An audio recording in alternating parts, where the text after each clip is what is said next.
อันนี้เด้ออันนี้เป็นพ่อครัวคนมาแต่นครหลวงเมืองไซ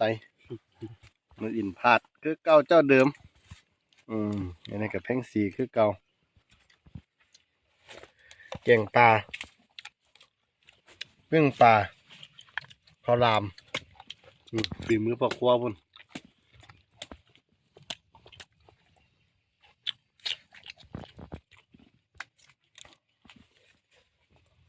ข้าวรามก็หอม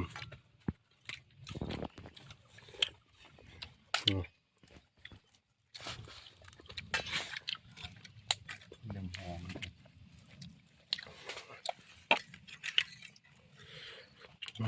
สดน้ำโอ้ขับไก่โมเมนต์ปากกระซังแล้วเนี่ยเนาะบ่าสมอง ปลานินตลาด หนักเขื่อน